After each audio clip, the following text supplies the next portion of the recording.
ভারতের দাদাগিরি করার দিন শেষ। ভারত বাংলাদেশের উপর যে প্রভাব খাটাতো সেটি ধীরে ধীরে কমে যাচ্ছে। তাছাড়া সীমান্তে যখন তখন বাংলাদেশে হত্যার ঘটনাও কমে আসছে। এখন সবকিছুতেই চোখে চোখ রেখে হিসেব চাইছে বাংলাদেশ, আনছে জবাবদিহিতার আওতায়।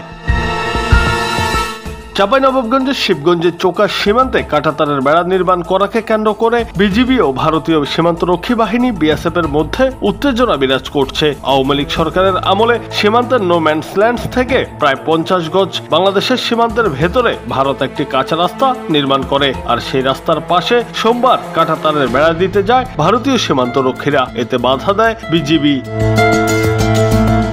এ নিয়ে উভয় পক্ষের মধ্যে পতাকা বৈঠক হলেও কোনো সমাধান হয়নি। পরে মঙ্গলবার আবারও বিএসএফ এর পক্ষ থেকে ওই অবৈধ রাস্তার পাশে কাঁটাতারের বেড়া নির্মাণের কাজ শুরু করলে বিজিবি ফের বাধা দেয়। ফলে বিজিবি ও বিএসএফ এর মধ্যে উত্তেজনা বিরাজ করছিল। দুই বাহিনীর সঙ্গে দুই দেশের জনগণ অবস্থান নেয়।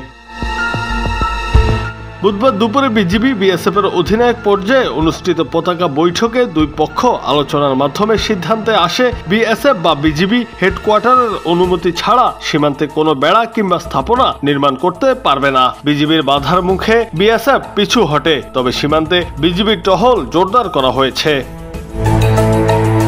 এর আগে ভারতের আগরতলায় বাংলাদেশের সহকারী হাইকমিশনে হামলা, বাংলাদেশের জাতীয় পতাকা টেনে হিঁচড়ে ছিঁড়ে ফেলার ঘটনায় বাংলাদেশের নিযুক্ত ভারতীয় হাইকমিশনার প্রণয় ভার্মাকে পররাষ্ট্র মন্ত্রণালয়ে ডাকা হয়। চাওয়া হয় জবাব। ভারত পূর্বে বাংলাদেশের ওপর ছড়ি ঘোরালেও বর্তমান সময়ে পাত্তাই পাচ্ছে না। ব্যবসা বাণিজ্য সহ বিভিন্ন ইস্যুতে বাংলাদেশকে চাপে রাখতে গিয়ে তাদেরও এখন বেহাল অবস্থা।